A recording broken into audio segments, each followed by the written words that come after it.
All right. You guys are cool enough to stand up for me. You guys can go ahead and sit down. Stand up!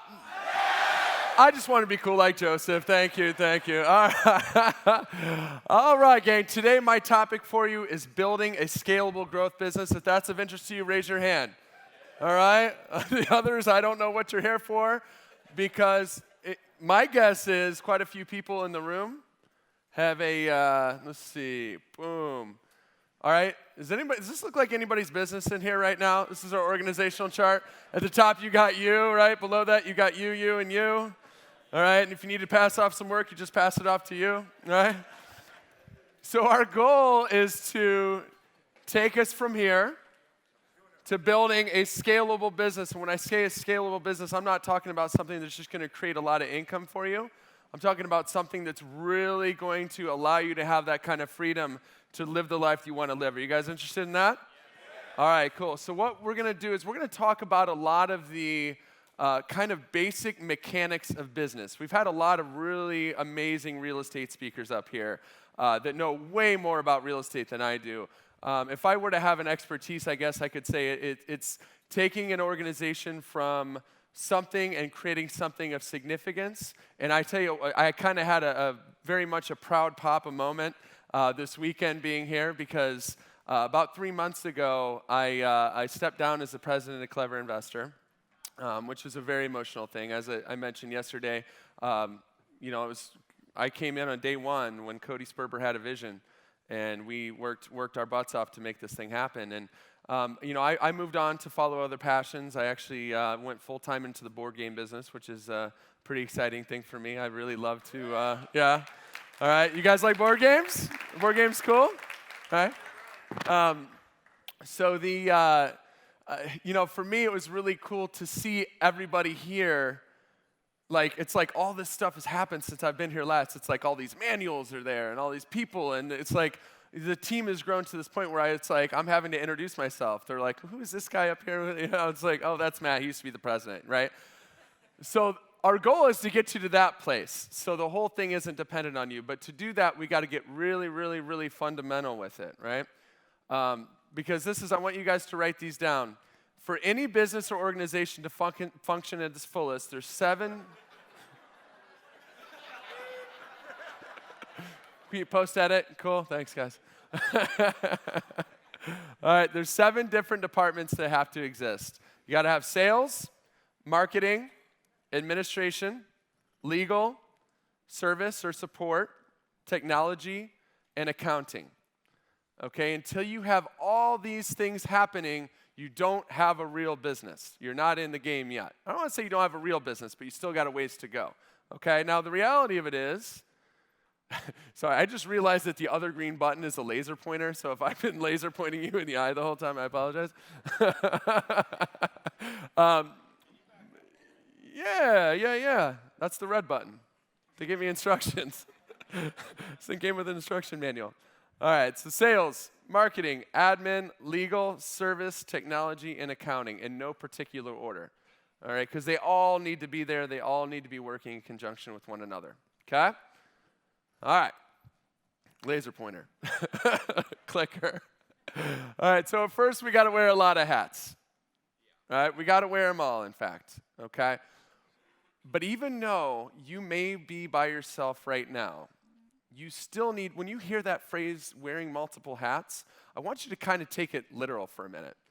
Because in your day-to-day, right, you're going to be the CEO, but there's times where you're going to want to take on a different hat and put on a different cap, right? And literally, like, I had a business one time where we did that. We had a marketing hat. Okay, put on the marketing hat. Boom, right? Because when you do that, you get a different mindset. You don't have to make hats, right? But I do highly recommend that you create a system so that you're recognizing each and every one of these divisions. And the way that you're going to do that is you're going to create a regular scheduled meeting routine. All right, and this is something I didn't make up. I stole this from John D. Rockefeller, guy who made a few more bucks than I did in his day. All right, and what he talked about is creating a rhythm of regular meetings. There's a book called The Rockefeller Habits if you want to read more up on this. But it's just creating that rhythm, and he says it's that rhythm of meetings and regularity that make a business go. It's almost like a drum beat. Okay, so the different kind of meetings you want to have a daily huddle. all right? And this becomes like, we got to, in the startup I have right now, it's like clockwork. Clever Investor, because it's a larger company, takes each of those different departments, and each one has their own daily huddle, okay? We're going to talk about a weekly meeting and what's going to happen in that weekly meeting. You also want to have like a monthly checkup, a quarterly focus, and a yearly retreat, something to get you off premise, go do something fun, do some bonding, whatever that may be, okay? Now, what I want you to do is I want you to write down, schedule out all my meetings, okay? And put a big asterisk by that. Because as you're taking notes, it's really important. You don't want to just get the information, but you want to be thinking in advance. What are the to-dos that I need to do when I get home? Okay, and my recommendation to you is whenever you have something that's an action item, something that you need to do, something you need to take action on, put an asterisk by it. So that way when you're going through your notes, you're like, boom, got something to do. Action, action, action, action. Okay, does that make sense, guys? You guys with me? Yeah. All right. I don't have the most jazzy, exciting topic here. We're getting down to the nuts and bolts, so I need you guys to keep the energy up. Is that cool? Cool. All right. So daily huddle. So every single day, whether it's by yourself or anybody else on your team, you want to get together. These are going to be very high impact. Very short, sweet, boom, boom, boom, boom, boom, let's go, okay? Meetings, when done right, will help your operation run at a whole new level. Meetings, when done wrong, will bog you down, will make people miserable, and make you not want to ever do a meeting again, right? We've all experienced those. So your daily huddle, first thing you do is you say, okay, and you're going to come in, I would recommend standing for these, okay? Because you sit down, you automatically have your energy. If it's short and sweet, you should be able to stand. Bring it in. Okay, guys, what's our pressing issues? Is there any kind of fires we got to put out? Any kind of emergencies? Okay, great. So then everybody goes around in the huddle. If it's you, then it's just you. And you say, okay, what did I do yesterday? All right, so every day in this huddle, you're going to say, what am I doing today? And what did I do yesterday? And you're going to very simply review what you promised you were going to do yesterday and figure out if you did it, and if not, why didn't you do it? What's going on? These should be promises. I would write that down. Okay, make promises daily. All right, the best way to do this is, okay, my number one most important thing for the day today is blank. All right, my three most important things are blank, blank, blank, blank. But that one most important thing for the day better get done every single day or you're kicking some butt, right? Even if it's your own butt, right? Right? Whatever you got to do. Because if you're not achieving at least one significant thing that's going to make a difference in your business, then you're not playing full out. And your progress is going to be slow, and you're going to start to kind of lose momentum. But if you can just get one major thing done every single day in your business and tell yourself, no matter what, I'm going to get one important thing done, then you're going to keep that consistency and you're going to get some momentum flowing, okay? Does that make sense, guys? Cool. All right, and the last thing is what I need help with. All right, so you got to make sure if it's you or anybody else in your organization, if there's something that you're stuck on, that's the last thing you talk about in the huddle. All right, so during this huddle, to keep it very quick, very high impact, if there's something that needs to be discussed, we put what I need help with last so that can be, hey, I need help because I don't understand this thing. Awesome, okay, let's talk about this right after the huddle. Ready, break, go. Cool?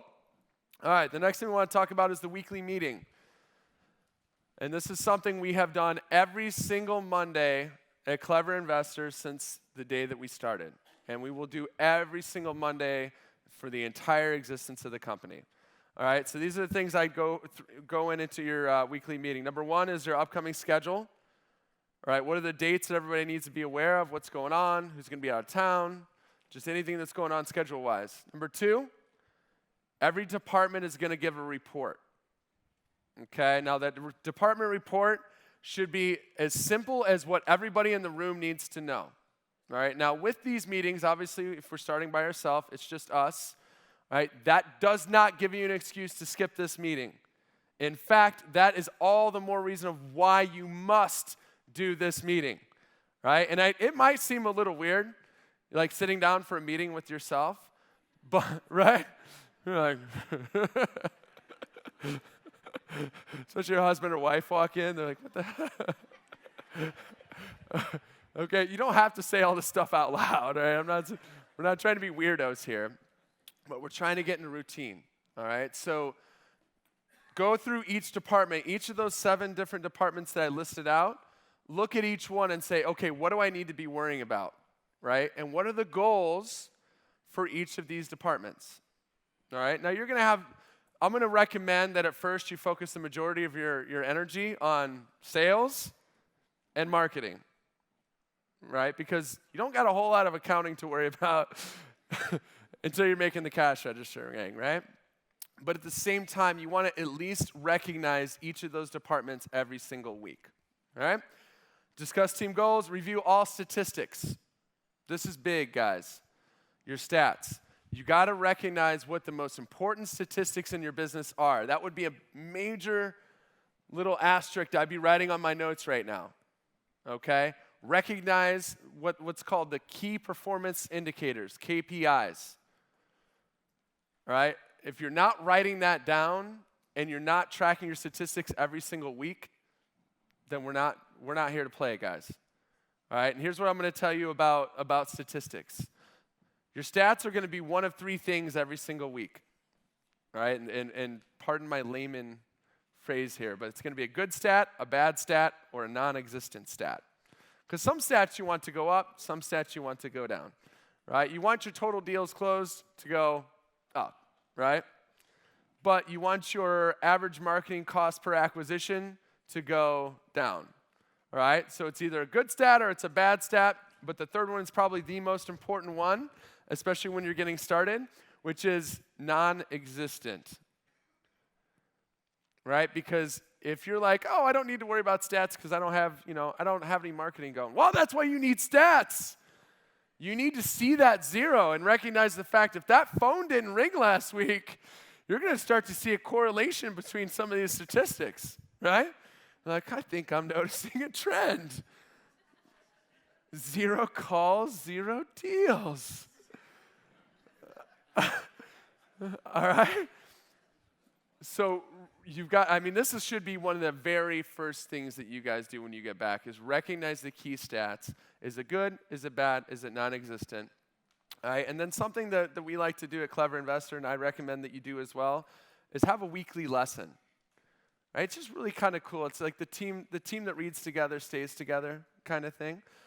So what we do at Clever now, it's really kind of awesome. Cody or I used to always teach something, and then we realized, man, there's a lot of people in this room that are every bit as smart as we are. Let's let everybody else teach something. So now it's this really cool ritual that we have where everybody takes turns coming up with a lesson, something that's near and dear to them that they want to share with the group. And it really gets them, first of all, to learn the topic a hell of a lot better, well enough to teach it. And then it's everybody kind of collectively learning as a group. Cool? Do you guys like that idea? Yeah. Cool? All right. Okay. Meeting rules. And if you're meeting by yourself, these rules might be a little bit different, right? Number 1 is a 0 gossip policy. Which I guess is, you could do this by yourself as well, right? Yeah, no, if you're talking to yourself and so what is gossip? All right, that's a good question, right? Because you start to realize as you have a growing organization, we have, at Clever Investor, we've got a huge group of positive, amazing people. So gossip isn't one of those things, we don't have a bunch of gossipers, right? But it doesn't matter the size of your organization. It's called the back channel, and it always comes in each and every time. So my golden rule with gossip is this, because there's always room for improvement. There's always things that suck, right? And we can talk about those things that suck, because otherwise we're not going to make them any better. But the rule with gossip is if you're not willing to talk to the person about it, in fact, if you don't intend to speak with the person about it, then it's gossip. Okay? So if we're coming to the table and we have some things that we want to talk about constructively, awesome. Otherwise, if it's not something you're going to take to somebody else, we don't talk about it here. Okay? Next one is anyone can call an alert. All right? And you got to set these ground rules amongst your group. Okay? If it's you got to do this too. Here's what I mean by an alert. We want our meetings to be quick, effective, high impact.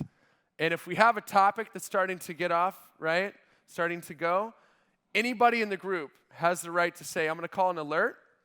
That's a good topic. Can you guys talk about that one offline? right? So it's the same thing if you're meeting by yourself. It's just like, okay, this is something that I want to work on in looking at these 7 departments. So what I'm going to do is I'm going to schedule to do that on Tuesday. Okay, so don't let any one topic go too long. And the next one is a good one, and we did this actually just last night. All right, because we've got a lot of people here. All right, and we want to do our best to serve you, and everybody cares so darn much that we're in a room and we're like, okay, how do we deal with this problem? And it started getting a little bit, nobody was yelling, but you could just feel that energy kind of, all right? So at any given point, anybody can call for a team breath. And it's just a simple 1, 2, 3. Let's do a team breath, all right? 1, 2, 3. You feel that change in energy? All right? And the last one is you always leave on a high note. Do we have any the clever team in here? Judy, Morgan? All right? At the end of every meeting, what do? We go, 1, 2, 3, clever! Right? You guys are such wusses. We can do better than that. It's funny because we always yell at the top of our lungs, but it's a cool thing, right? So just always leave on that high note so everybody feels good and is going to kick some butt in the week. All right. Let's talk about sales. So we're going to go through each of these 7 divisions, and I'm going to give you guys just a little bit of nuggets so you have something to chew on when you get home, okay? So the first one is sales. And what we're going to do here is we're going to do an exercise. Sales is one of those skills that it can take a lifetime to master, but it's something that you got to practice at. Some of us are more natural at it than others. It's just the way that it is. But I am 100% convinced that anybody can get good at sales. But you got to practice. This is your mouthpiece right here. Okay? So it takes a lot of practice to get the marbles out of your mouth. You got to learn how to verbalize what it is that you do to the world. Right? And obviously you have a lot of different targets out there. And when I say target, a lot of different prospects, a lot of different people that you're going to talk to. All right, so what we're going to do is we're going to do a little bit of an exercise here. We're going to kind of take a few minutes, and maybe if we can cue up some music. All right, we're going to create an elevator pitch. All right, now when we create an elevator pitch, there's a lot of different groups that we can be talking to here. So we could be talking to a motivated seller. We could be talking to a private lender. We could be talking to an investor. We could be talking to all sorts of people. All right, I realized last night that in my new startup, boardgames.com, that I didn't have my elevator pitch ready. Because a good friend of ours, Bryant, if you guys haven't met Bryant, by the way, who's outside at the t-shirt booth, make sure to go meet him. He's got some really cool stuff. That guy is one of the biggest fans of Clever Investor. Since day one, he has been behind us. He's just an amazing, amazing guy. The fact that he's here, he has a very, very sizable t-shirt and apparel business.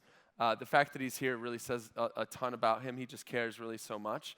But here I am, I have this startup business, and I'm raising a little bit of capital, and it's come a lot easier than it has in the past, and I realized I was getting a little bit lazy when he said, oh yeah, tell me about it. And I was like, oh, blah, blah, blah, blah, blah, blah, blah, blah, blah. And I'm like, right? The good news is I had some credibility with him, but I can tell you this, I actually ran into a billionaire. And this is a true story, at the Empire State Building in New York. All right? We had a partial elevator ride together, and I had an opportunity to talk to him in the lobby, and I didn't do as well as I could have. All right? So it's like the elevator pitch, it was kind of like one of those ironic things that had actually happened. Right? Subsequently, we were there to meet another billionaire who kicked us out of his office after we flew to New York City for a 1-hour meeting. Lesson learned, at the time we had a social networking site. All right, it's called realestateinvestor.com. And this guy was a billionaire real estate investor. Kind of little old guy, very private man. And I thought it would be a cool idea to make him a profile on our website. So I took his picture, I put it on there. I wrote out a little profile. And he comes in and he's like, who the hell is putting my picture on the internet, right? So lesson learned, know your audience. So he ended up being cool. It was all right. We smoothed it over, all good. But first thing I want you guys to do is think about what is the target audience that you want to talk to. All right, so write down your target audience. Who is it that you want to convey your message to? Now I'm going to go through this format, and this format is just a starting point, okay? You can adapt this however you want. The point of this is you want to be succinct, and it's got to be something that you can rattle off easily, okay? All right, so first thing, what's your company's name and what do you do? Who does your company serve? What problem do you solve? How do you make money? Right? And obviously, if you're talking to a homeowner, that's not part of your spiel. Right? I make money because I'm going to take your house and sell it to somebody. But it might be, right? It might be. It's not necessarily phrased in how I make money, but the way I'm going to bring value to you is that I have a whole network of people who rehab houses, right? That's okay to share, but you don't necessarily want to say, I'm going to make money off your property, all right? What is unique about your company? What is in it for the person you're talking to? That's very important. That's how you always will end it. What is in it for the person we're going to talk to? So we're going to just take like 2 minutes here, okay? And you guys aren't going to get this perfect, but I just want to get this started, okay? I want everybody to get their pen and paper. And if you're not doing this exercise, then that means that you already have this done. And you already know your elevator pitch inside and out. And if that's the case, then we're going to be excited to get you up here to share it with the rest of the group, okay? It's like, why not participate? We're here. If we're here, we're going to be here, right? Are you guys with us? Yeah. Are we going to do this, guys? Yeah. Okay, cool. We're going to give you guys 2-3 minutes. We cue up a little bit of music. All right, we're going to leave this on the board for you.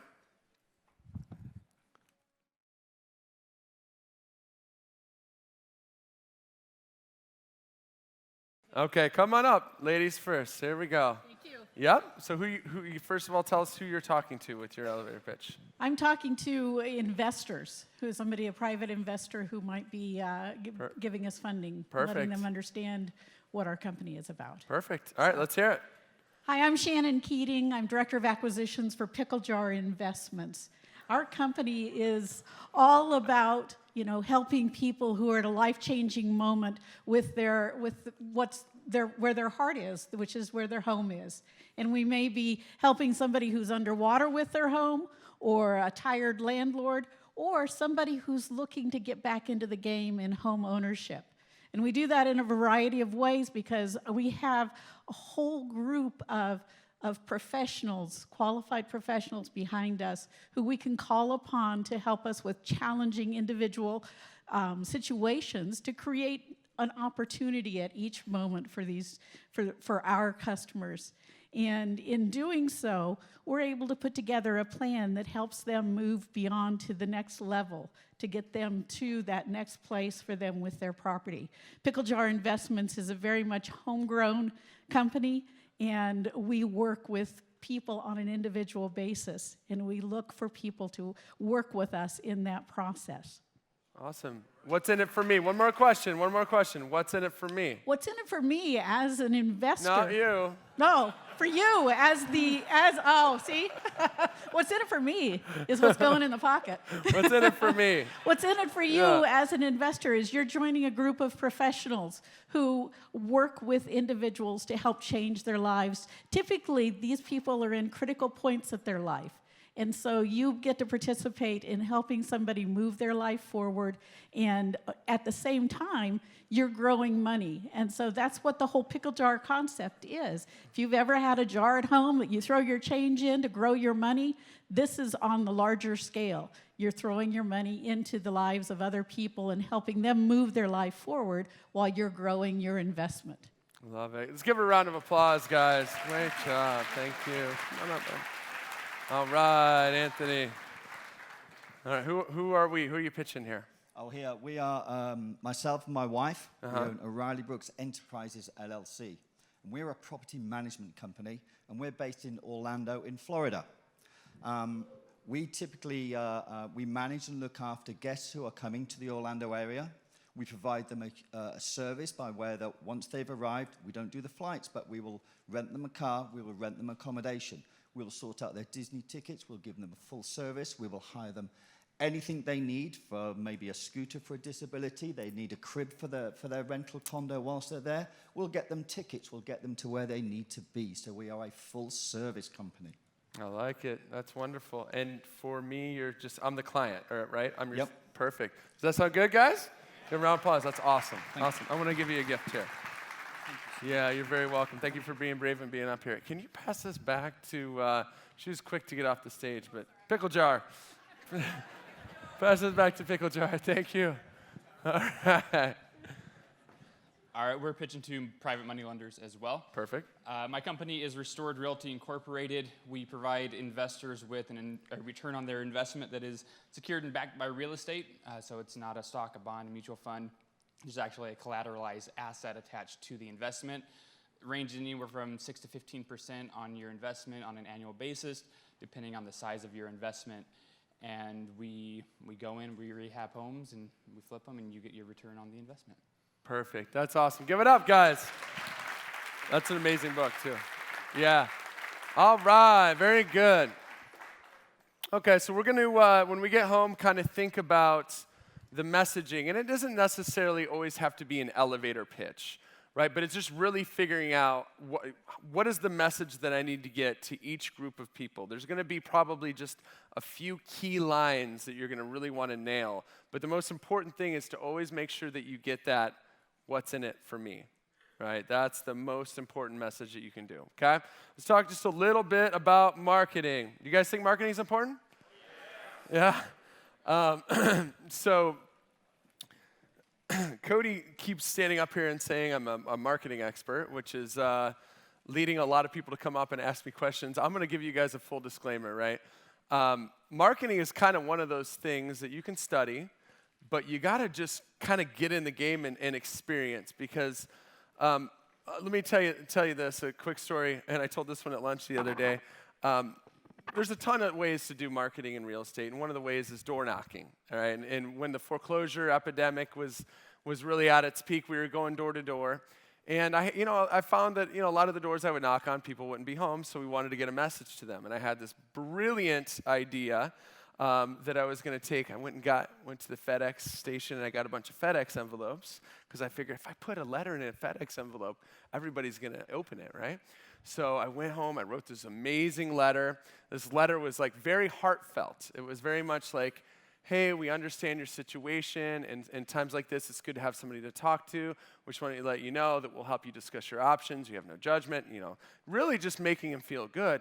And when I was writing the letter, I couldn't remember what our 1-800 number was offhand, so I just kind of typed one in temporarily, and, hey, I'll edit that later. Yeah, forgot to edit the 1-800 number. And apparently hundreds of people around the city of Columbus who were in times of need and needed help with their homes got, hey, big boy.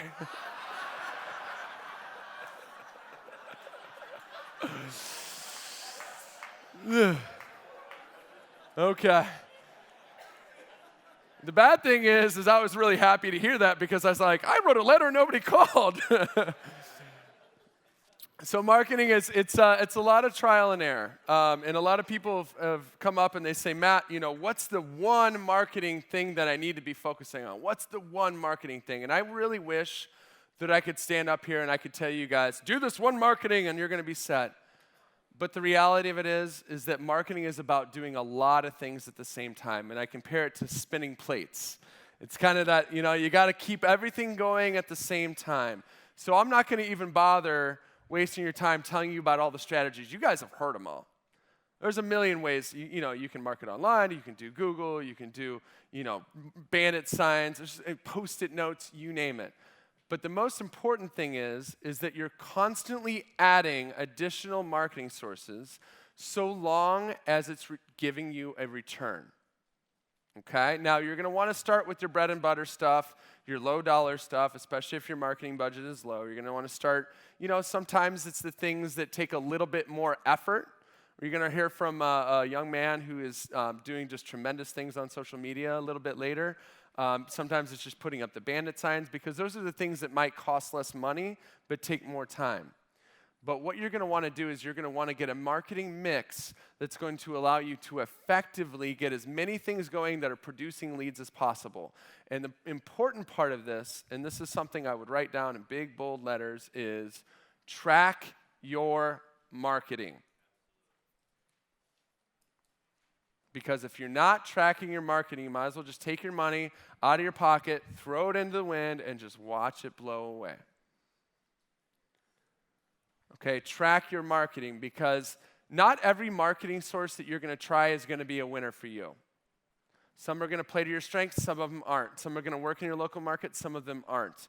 All right? Chances are, if it's tried, tested, and true, it's going to work. It's just going to take some tweaking and some testing. But you can't tweak and you can't test and you can't get better if you don't track your marketing. All right? So if you're going to spend money on postcards, for example, what I would do is, first of all, start with your best possible message. And you want to, whenever possible, always test things. All right? So say you have a mailing list of 1,000 people, right? And this is just a very basic example. And you're like, I don't know if I want to do blue postcards or yellow postcards. Do them both. Do half to one, half to the other. See which one gets more phone calls. And then just iterate and change and tweak and test and always be getting better. But you've got to track your marketing. You've got to. When we talked about the weekly Monday meeting, this is one of the major statistics that you need to talk about, right? Every week we talk about a clever investor. How many leads did we generate? How much did those leads cost us? What were the sources of those leads? Really get down and dirty. You have to get specific with the tracking. And I'm telling you right now, this is one of those things that everybody goes, oh yeah, yeah, okay, yeah, duh, yeah, you track your marketing, right? Why am I still talking about it? Because nobody does it. You got to do it, right? You got to track your marketing. Otherwise, it's a huge, huge waste of energy. All right, so I just want to talk a little bit about automated marketing. So when you think about marketing, there's almost like the front end, the lead generation, what you're going to do to get the leads into the door. But then I think what really where a lot of people drop the ball is you got to have something to make sure that you're capturing those leads effectively. Because, for example, if your phone rings and there's nobody there to answer it, you might never hear from that person again. All right? If an email comes in, an online lead comes in, and you're not communicating with them, they're going to talk to somebody else. So you got to get your automated marketing set up. And the first key to this is you want to have segmented lists. You got to make sure that you've got everything into different groups. And I'm telling you, this isn't just new business. This isn't just, in the marketing arena, buyers or sellers. This is also people that you've done business with. Because when I say automated marketing, you're going to want to use multiple channels. You're going to want to use email. You're going to want to use text marketing. You're going to use voice broadcast, and these are obviously all tools that are part of the M5, but there's other tools if you want to get a bunch of different stuff and try to piece it together. You could duct tape it and whatever. But you got to hit them through multiple channels because different people are going to respond in different ways. And you also want to think sequentially. Okay, let's kind of pull back the curtain and think about this for a second. How many emails do you guys think you got about this event? Right? Did anybody get a piece of direct mail about the event? Really? You did? Where do you live? Utah. Interesting. Okay, we have some people who got the event. So we sent mail to certain people in certain criteria. So you probably bought a certain product. You probably live in a certain place, right? So we did that because we segmented our list. All right? But when you think sequentially, realize that just like this event, you probably saw the first email and you go, oh yeah, cool, that looks cool.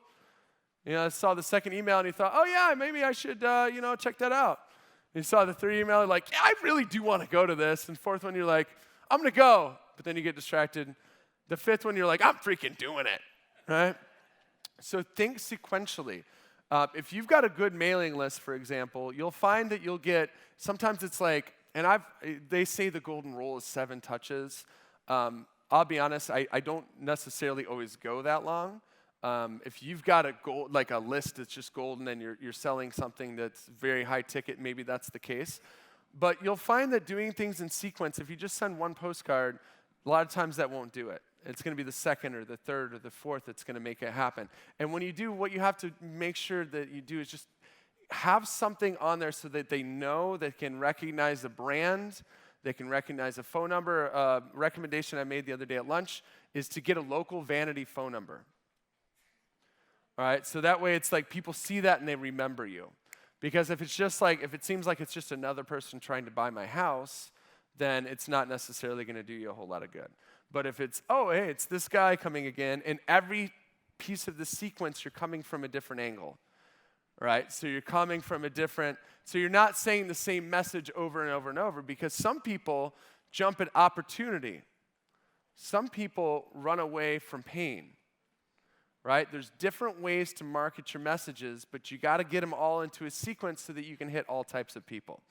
And the last one, and this is, I think, very, very important, are phone call tasks.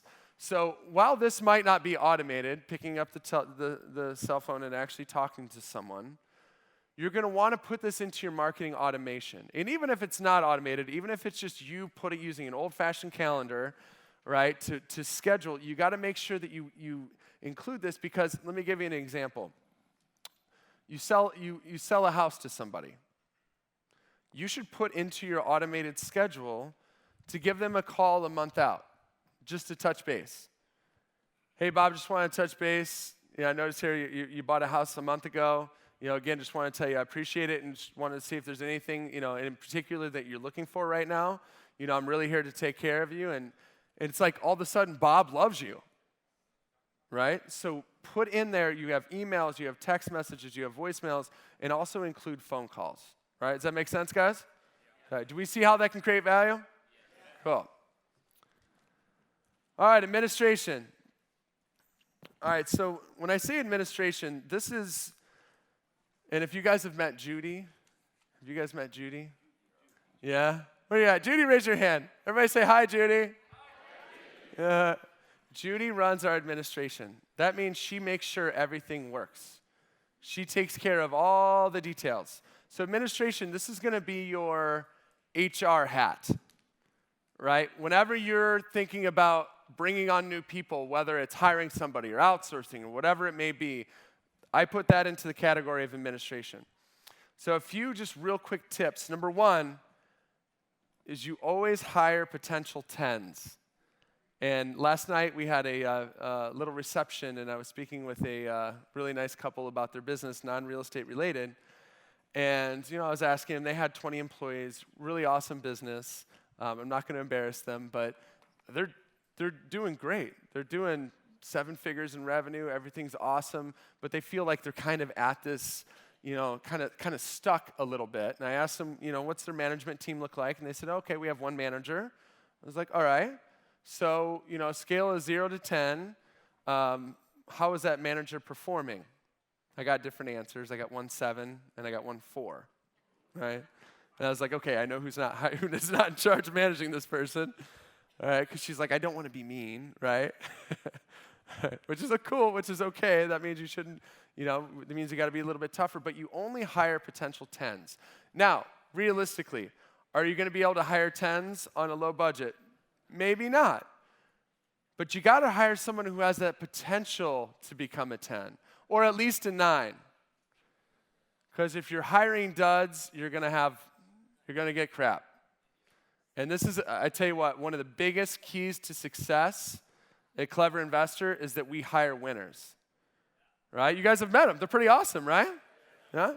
So make sure you're hiring people that at least have the capacity to be big time. Because if not, you're wasting a whole lot of time. All right, next is to make sure you have one centralized system for keeping all of your tasks and goals crystal clear. Okay, a good book that, honestly, I have a little bit too much ADD to read the whole thing, but I've read the Cliff Notes. It's called Getting Things Done. And the whole premise of the whole thing is anytime you have an idea in the world, you need to have a place where you can take that idea and put it in so that you can do 2 things. First of all, you make sure you don't forget about it. And second of all, it's no longer in your brain, right? You guys ever get like that where you feel like you're just like, oh, I got to do this, I got to do that, I got to do this, right? Well, as soon as you put it into one centralized system, right, with all the other things that you need to do, then you just prioritize them. So then instead of it being this like, oh, frantic, right, now it's just, hey, I start with number 1, and then I go to number 2, and then I go to number 3. So this could be a spreadsheet. It could be a task management system like Basecamp or teamwork.com, something like that. But just make sure you have one central place. And then the biggest rule is, even if you're hiring somebody in admin, every single person in your organization, every single move that you make, you've got to be able to rationalize that this person is going to bring a positive return on your investment to your company. Because if they're not going to help you make more money than you spend, then there's no reason that you should be hiring them for quite some time. Does that make sense? All right, you guys with me? Okay, so when you talk to somebody, you get them started, you let them know this up front. And you say that for this to work, for this organization and for me, you've got to bring more value than what you're costing us. And that way, everybody is thinking about the bottom line, okay? All right, let's talk about legal. Okay, I got some really good legal advice for you guys. No, I don't. Get a lawyer. Conversation's done. No, but this is just the thing. I mean, obviously, you guys know. I'm not going to give legal advice. Just don't let this mess you up, right? Make sure that, that first big deal that you do, even if it costs you a little bit of money, get a competent attorney, right? Of course, you can start with, some basic contracts that you find in places, right, that all have major disclaimers that I'm going to now mention again that say to get an attorney, right? So when you hire an attorney, don't go to an attorney and say, hey, I need to do this, and allow them to write a custom contract for you that then takes them 3 or 4 hours to write, right? When in reality, they have it sitting in their computer, right? It's always better to take something to them and just say, hey, this is what I'm doing. I just want to run this by you and make sure we're good. All right, probably avoid getting into any long-term relationship in terms of getting somebody on retainer. All right, unless you've got a very sizable business, you don't need an attorney on retainer. It's always better to do hourly, and you can probably get by with somebody. You might want to talk to somebody real estate specific, but a general attorney to get going will probably get the job done, okay? And none of that was legal advice, correct? Okay, cool. It's called CYA. All right, service. I think that this is one of the biggest things that real estate investors neglect. All right, is the service piece. Make service your competitive advantage. Because everybody else out there who's doing real estate is really just, a lot of times it's very easy to think about the money, and doing the deal, right? And you kind of forget that there's real people on the other line. I think part of the reason we've been so successful at Clever Investor is that we do care about the people, and the people know that we care about the people because we always go above and beyond. Always, in every situation. And is there times where people are upset? Of course, it's a business. But when we have somebody that's upset, we make sure that they recognize, hey, look, we screwed up. We're going to make it right, and we're going to do whatever it takes to get there. All right? So if you can have a service-oriented approach, it's not that thing that's going to make you a ton of more money today, but it's that thing that's going to make you a ton of money in the future. Okay? Because what's cool about real estate investing is when you get started, it's pretty much, in order to get a deal, you have to do marketing, send out marketing, you get a lead in. But what you're going to find is if you stick around, because you got to stick around, is that with time, all these leads and everything you're going to do is going to start trailing you and then randomly, like we've heard a couple stories, like, oh yeah, I got a call from somebody, 6 months ago.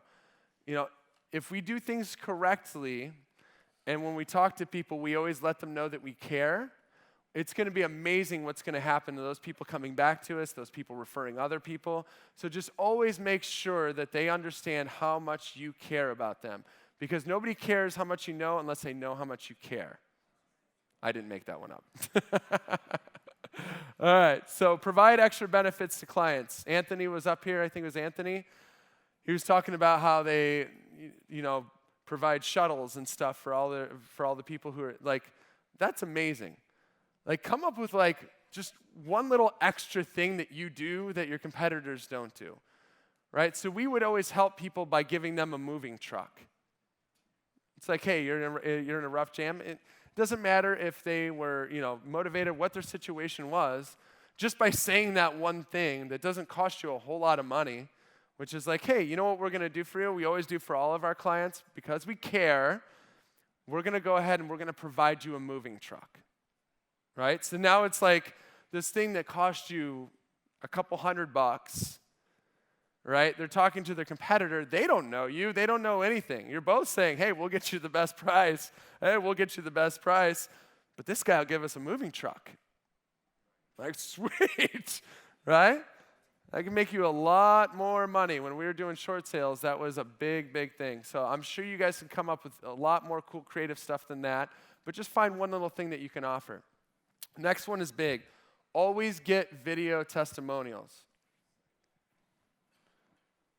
Always get video testimonials from buyers and from sellers, especially from sellers. It's a really powerful thing when you're talking to somebody on the phone and they're saying, well, I got postcards from these 3 or 4 different people. I don't know who to go with. What should I do? You say, you know what?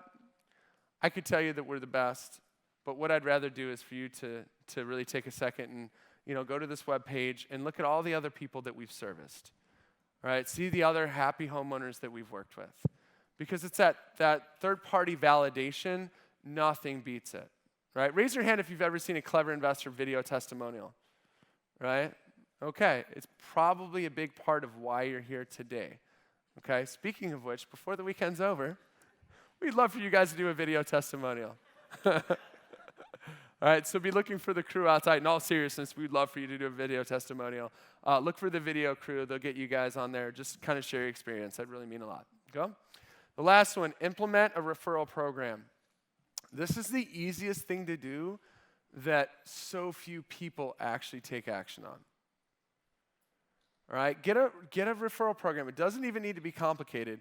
Really, it can be as simple as creating a little flyer that you hand out to people and that you email to people. And just, it's the, hey, if you refer somebody that we buy a house from, we'll pay you $500, right? And then you put that into your autoresponder and remind people constantly. Because even those people, it's like we get all these leads from people that we're trying to get to sell us their house, and the majority of them aren't going to sell us their house. But why the heck not take a shot to see if they know anybody that does want to sell their house, right? So this is asterisk, right? This should have an asterisk by it. Make a referral program. This is something that's going to take you 30 minutes. And you guys, just to make sure, if you see your name on the board here, like Pastor Greg White. See it? Perfect. Pastor's on it. He didn't even need to see that, actually. He just knew. That was a bad pastor joke. Sorry, Pastor. All right. I can't promise the jokes are getting better, guys. I'm sorry. I really can't. Have they told you guys the duck joke yet? Can I tell you a duck joke? All right, duck walks into a bar. He goes, hey, bartender. He goes, hey, duck, can I get some grapes? We don't have grapes, duck. Duck leaves. Comes back the next day. Says, hey, bartender, can I get some grapes? He says, no, duck, I told you yesterday we don't have any grapes. If you tell me again, I'm going to staple your feet to the floor. Duck leaves. Duck comes back the next day. Hey, duck, do you have any staples? He says, no. Cool, you got any grapes?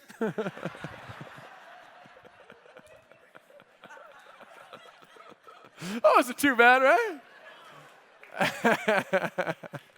And that is the only joke I remember. I could not give you one more joke, so don't even ask. All right, let's talk about technology. I know technology is one of those things that just scares the crap out of people, right? I want to right now just kind of like let you guys know there's not, like, people call me marketing. There's people say I'm the technology guy. I don't know. I don't even understand how a damn computer works. I don't know I don't get it. I really don't. It's so weird. Like sometimes, every once in a while, every couple of years, I'll get in a situation where they're like, Matt, the DNS, da-da-da-da-da-da. And I'm like, I don't know. I don't know. I've started several technology companies. I don't get it. I don't. All right? That's the truth. You don't need to know as much about technology as you probably think you need to know. Okay? Now that said, I'm not saying it's easy. Okay? It's very difficult. Like, there's a reason that people stand up in the crowd and say, how much can I pay you to set up my technology, right? Because it's not the thing you want to spend all your time on. But I want to let you guys know that, especially if you have some help, if you work with Clever, what's great is we've got a technology department that's just out of this world. Has anybody ever worked with the technology department at Clever? Are they awesome or what? Oh, amazing. Amazing, amazing. So just realize, don't be fearful of it, okay? Recognize that it might be that barrier that you have to overcome. But what's great about technology is in the end, it's going to save you a whole lot of grief, a whole lot of work, a whole lot of heartache, all right? But what you have to make sure that you do is you got to cover your bare minimum basis. Sorry, laser pointer at somebody again. All right, so here's the very technology basics. All right, you just need a clean, basic website to establish credibility. Okay, you got to have somewhere to point people to. Right? If you don't have a website and you don't have an office, it's like, what do you got? Right? You got a cell phone, but I mean, you got to have something. So when people go and they see you have a website, at least they feel like you're a company. Select a keyword-driven domain. All right? This is kind of a cool thing. I would recommend having, actually, if you can, if you've got a tool like the M5 or something like that, having several websites. Maybe having one for sellers, maybe having one for buyers. Might have one just for your corporation. But just at first, just keep it simple. Just have one or two websites. And if you can, select a keyword-driven domain. And what I mean by that is sellhousefastphoenix.com. Right? So anybody who goes to Google, your likelihood of getting found if you have a domain that contains a keyword is a lot better. Okay? And this is a really, really, really big deal. My first business breakthrough that we had, I invested all the money that I had in the world to buy the domain realestateinvesting.com. I'm sorry, it was realestateinvestor.com. Oh, you better hide, right? And in doing that, it changed everything. All of a sudden, when people typed in real estate investor, we were number one. Okay, you don't need anything like that. But you need something that's going to, at a local level, people type something in Google, they can find you. And it's not only that, it's going to make it very clear what you offer, right? Pickle Jar Investments, that is an awesome company name. I love it, right? But it's possible that maybe you want to have something that's, very clear as to what you do so that when people come, they know what's going on, okay? Next point is websites are for generating leads.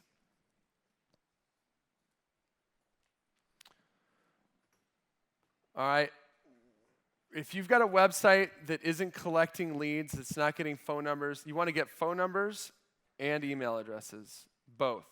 They're both equally important. And what I would recommend doing is making email mandatory and telephone optional.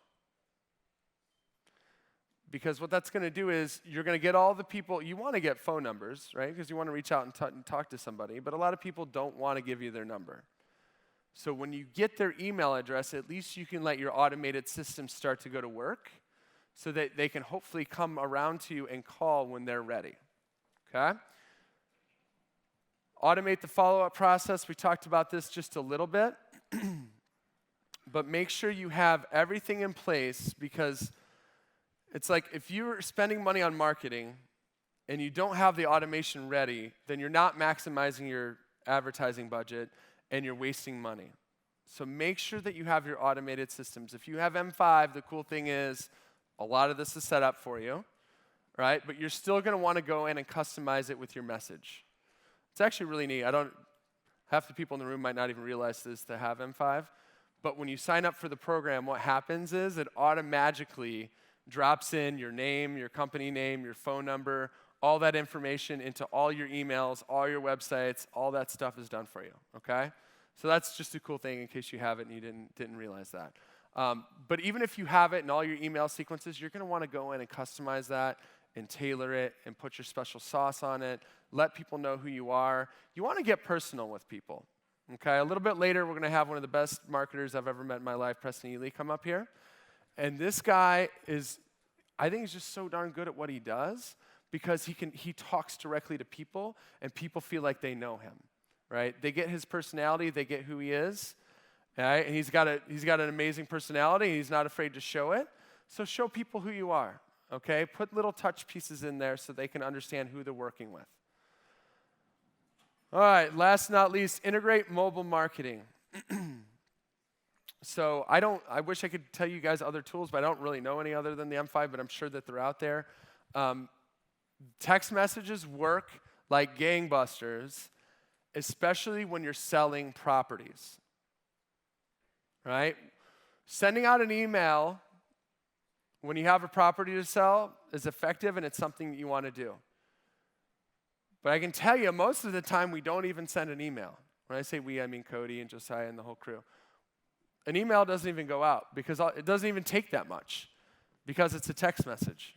I mean, obviously we all realize people check their text a lot more than they check their email, but there's just something about it that it's like, now I got my phone. Hey, hot deal. Call me right back.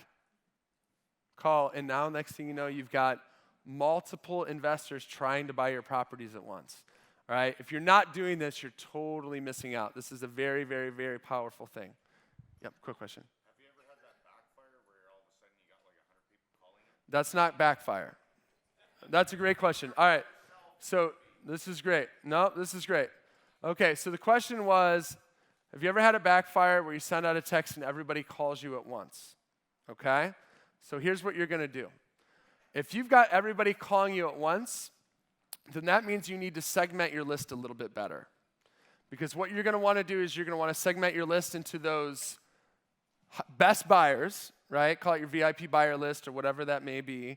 And then you're going to have your next group of buyers. Once you get going, you might have 3 tiers, all right? Your first tier are going to be the people that it's like, you know, once you're rocking, Bob buys all your house. Our first buyer on the was Torsten. Did you guys know Torsten? Any of you guys in here know Torsten? All right? So when I started helping Cody with this real estate business, so I started looking at all the transactions, and I was seeing the same name over and over and over. It's like Torsten. Right? So I was like, first order of business, we're going to send Torsten a gift, right? This is kind of a cool idea. Send your buyers a pen, a really nice pen, that says, I really appreciate you. I hope you can use this pen to sign mini contracts together. Right? Torsten loved it. I never even met the guy, but he's just like, you're the coolest. All right, so to answer your question, if you have too many people that are hitting you at once, you need to segment your list a little bit better. Okay, but let's just say that it happens and you get 2, 3, 4, 5, 6, 7 calls, okay? It's got to be on a first come, first served basis because you got to create excitement with it, okay? Now it's not first come, first served like the first person who calls me gets the deal, right? It's the first person that's got the loot and ready to sign this contract and get this deal done, okay? So the very first person that calls, it's like, even if you don't have a big buyers list yet, hey, just letting you know I'm going to be getting a lot of calls, so I want to keep this short and sweet. Here's the deal, da-da-da-da-da, right? A lot of times they'll just say, because you've already created this excitement, hey, look, I'll take it, or I'll go look at it. Okay, I'm just letting you know, I'm going to have other people looking at it too, all right? It's first come, first served. You have a hot track, go get it, da-da-da-da, right? Now, once they've bought properties from you, you're going to call them in advance so they don't have to have that rush. Okay? That's another incentive for why to buy a house, right? So now you've got a whole bunch of people competing. This is a great thing. You say, hey, whoever gets it first gets it. And I just want to let you know, after you buy a property from me, you're going to get first dibs, and you're not going to have to compete and run around like a chicken with your head cut off. So I'm going to call you first next time if you buy this deal. So now they have even more incentive to get it done, okay? So while all these calls are coming in, you're saying, hey, I'm just letting you know I might get a call at any time. If I click over it, it'll be really brief. I'm just going to take a message because you called first, all right? And you're clicking over. And maybe you tell your mom to call while you're on the phone. I just thought of that one, but it's a good idea. Oh, there's another call. Hey, Mom. All right. So that is the technology basis. And I'm going to say last, but certainly not least, is accounting. Because I got a little bit of grief when I got off the stage. All right, actually, I'm going to put this guy on the spot. There's a guy who came into our organization, man, it might be a couple years ago now. You know, we were growing pretty quickly. You know, things were going well, and you know, we have amazing bookkeepers, but it was just like we reached a point where it's like, okay, we need somebody that knows what the hell they're doing, right? We need a CFO, somebody who's real big. So we're like, but we didn't want anybody. We're interviewing candidates, and everybody wanted a ton of money, and we didn't really believe in anybody. And Cody's like, wait a minute, I got an idea, right? And I know the smartest financial person that I know, my dad, right? So, David Sperber, could you stand up really quick, buddy? This is Cody Sperber's dad, David Sperber.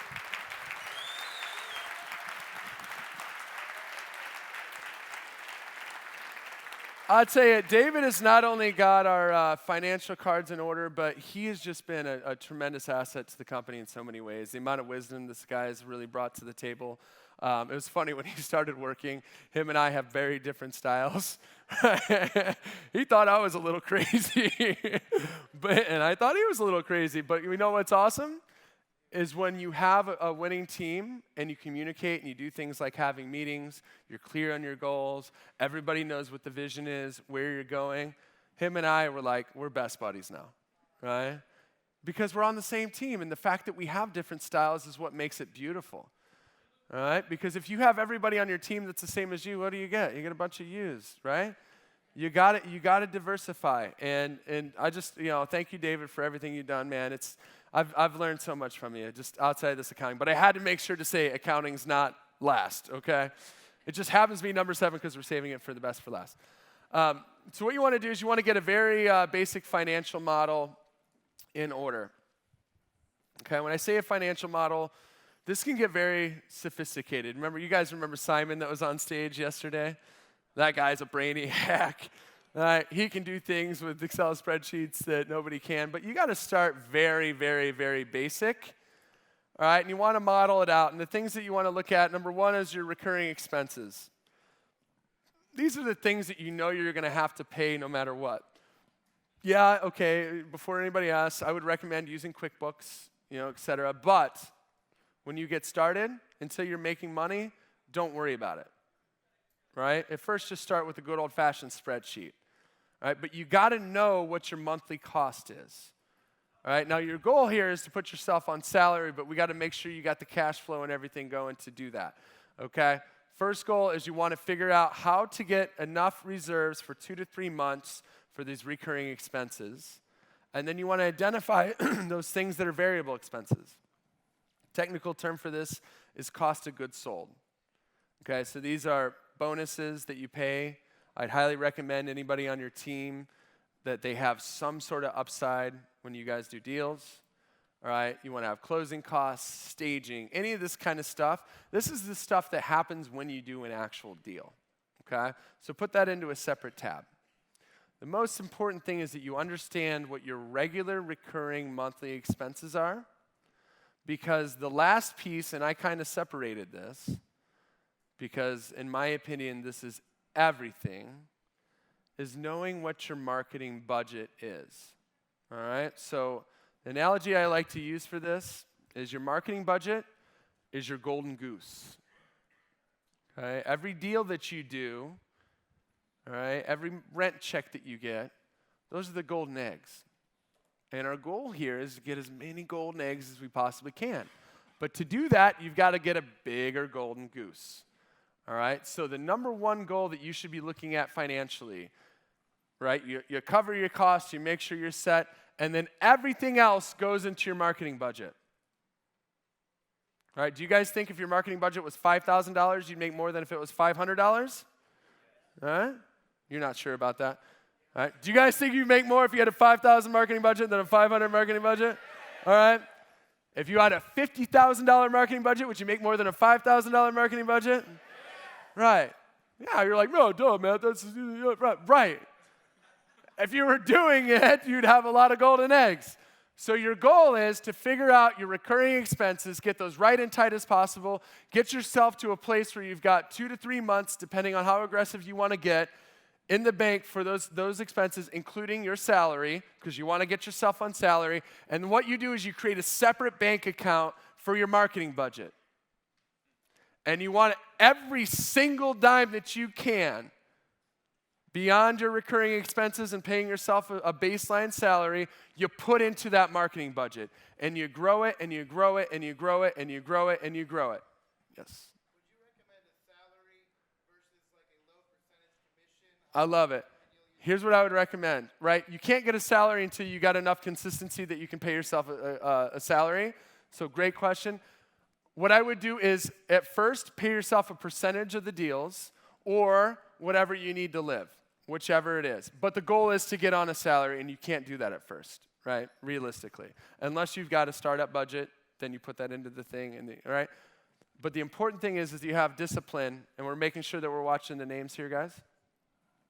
The important thing is that you have discipline and because I can tell you when I started doing real estate investing, the guy that I worked with was a great deal maker, right? He was awesome. The guy could sell. He was dynamic. He did a lot of deals. But you know what he did? He'd close a deal. He'd buy a Lexus. He'd close a deal. He'd go to Asia. All right? He would just take that money and he would squander it. All right? There will be a time where we're going to enjoy the fruits of our labors. And we should create some sort of budget, no matter what, that we're taking a little bit of that money and we're enjoying it. 100% absolutely should. But we got to get disciplined and take all the money that we're able to after our bare minimum has been covered and putting it into our marketing budget. Because the bigger our marketing budget, the more deals that we can do. The more deals that we do, the bigger our marketing budget. You see how that can exponentiate, right? So it's like that should be one of the very key metrics that you have is how much money do I stuff in to this marketing budget, right? So just really work on that. Does everybody get the concept of this golden goose? All right, we got this. Are we going to do this? Yes. Are we really going to do this? Yes. Okay, I tell you because we learned a hell of a lot of stuff here this weekend, right? There's some good stuff in here. But none of it matters, we all know this, unless we take action. And in order to make that happen, it's going to take a level of commitment that we likely haven't had before, right? It's that commitment. I used the example the other day. I asked somebody, I said, what are you doing in real estate? Well, they're, I was like, are you committed? Oh, I'm like, no, you can't kind of be committed. It's like you can't kind of be pregnant, right? You're not pregnant or you're pregnant, right? We all agree that there's no more dabbling, right? Because here's the deal. We're going to take all this good stuff and hopefully we got a mentor, somebody to guide us, somebody to help us along the way. But even if we've got somebody to guide us, we're going to run into some barriers. Those things are going to come. And when we hit those barriers, like I think back, like when I first got started in business, I was getting in the technology world. I didn't know my butt from my elbow when it came to technology. So I'm going out and I'm hiring programmers to build this technology. They're asking me questions like, what language do you want this programmed in? And I'm like, English, yeah. That was no clue, right? And as you guys can imagine, I struggled. I struggled really, really, really, really bad. There was a point in time, because I had one aunt and uncle who were crazy enough to invest $10,000 into me, and the rest of it was all on credit cards. I think no joke, at one point I had 8 maxed out credit cards. Like, it was like, I had like 4 Visas, 2 American Express. Like, it was like I could play poker with these things, right? But the thing is I was committed. I remember there was a point in time, though, where I almost gave up. And we've all almost had that point, right? Like, I was like, because I've always had a very supportive family, that are there, and they say I could do it. But it was like, after going at it for, it was probably years until I had any, real taste of success. Like, even my parents were really starting to, like, question me. They were saying, Matt, hey, you're a smart guy, maybe we can. And I actually remember the very minute that everything changed for me. It was when I was sitting there and I was looking at all these bills, all this credit card debt, right? And I knew, you got to take some risk, right? But I was just looking at it, it was just weighing on me. I was just like, oh. Yeah, like I remember the crappy apartment that I was sitting in, and I sat down on the edge of the bed, and I'm just like, hand in my face, looking at all of this mountain of debt, and I really thought, maybe I should just give it up. Maybe this is too much. Hell, I could get a good corporate job. I'm a smart kid. I work for enough years, maybe I make 6 figures. Who knows? Maybe I can retire by the time I'm 60. And I almost threw in the towel. And it was at that moment, a light bulb came on for me. I realized if I just kept on going, it's going to work. Eventually, because I have never met anybody in my entire life that has worked diligently without stopping year after year after year that doesn't get there eventually, right? It's almost like, oh yeah, duh, don't stop and it'll work. But you know what? Half-ass commitments don't do it. Half-ass commitments lead to half-ass results, which means you're done. You got to figure out whatever you got to do to make sure that when those moments come along, that you're going to make it work, right? I was meeting a few of the new Inner Circle members yesterday. They made a financial commitment. That took some guts, right? But when I talked to them, I was like, I loved their answer. I was like, why do you do this? Well, I knew that if I took the jump, I would have to make it work, right? So whatever you got to do to get yourself 100% fully committed and ready to kick butt, I highly encourage you to do that. Because when it's all said and done, it doesn't matter how long it takes. All that matters is that you get there. Okay, you guys agree with that? Yeah? All right, guys. You guys get any value out of this so far? Yeah? All right, guys.